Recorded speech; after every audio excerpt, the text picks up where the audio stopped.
ഇന്ത്യയും ദക്ഷിണ കൊറിയയും തമ്മിൽ വ്യാപാര വാണിജ്യ ബന്ധം കൂടുതൽ ശക്തമാക്കാൻ ധാരണ. ഇന്ത്യയിൽ കൊറിയൻ വ്യാവസായിക ടൗൺഷിപ്പുകൾ സ്ഥാപിക്കുമെന്നും പുതിയ വ്യാപാര കരാറിന് രൂപം നൽകുമെന്നും ദക്ഷിണ കൊറിയൻ പ്രസിഡന്റ് ലീ ജെ മ്യൂങ്ങുമായുള്ള ഉഭയകക്ഷി ചർച്ചയ്ക്ക് ശേഷം പ്രധാനമന്ത്രി നരേന്ദ്രമോദി വ്യക്തമാക്കി. ഇൻഡോ പസഫിക് മേഖലയിലെ സുരക്ഷയും ഇരു നേതാക്കളും ചർച്ച ചെയ്തു. 3 ദിവസത്തെ സന്ദർശനത്തിനായി ഇന്ത്യയിലെത്തിയ ദക്ഷിണ കൊറിയൻ പ്രസിഡന്റ് ലീ ജെ മ്യൂങ്ങിന് രാഷ്ട്രപതി ഭവനിൽ ഔദ്യോഗിക സ്വീകരണം നൽകി. രാഷ്ട്രപതി ദ്രൗപദി മുർമുവും പ്രധാനമന്ത്രി നരേന്ദ്രമോദിയും ചേർന്ന് അദ്ദേഹത്തെ സ്വീകരിച്ചു. പ്രസിഡന്റ് സ്ഥാനം ഏറ്റെടുത്തതിന് ശേഷം ലീ ജെ മ്യൂങ് നടത്തുന്ന ആദ്യ ഇന്ത്യൻ സന്ദർശനമാണിത്.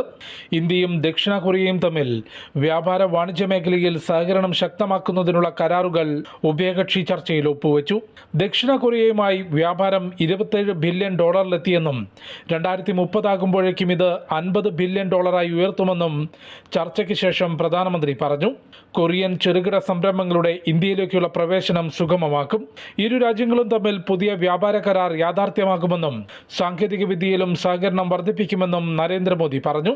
दोनों देशों के बीच फाइनेंशियल फ्लोस को सुगम बनाने के लिए हमने भारत कोरिया फाइनेंशियल फोरम की शुरुआत की है.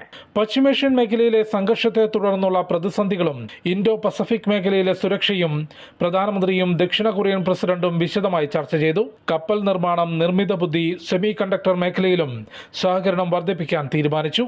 അമൃത ന്യൂസ്, ന്യൂഡൽഹി.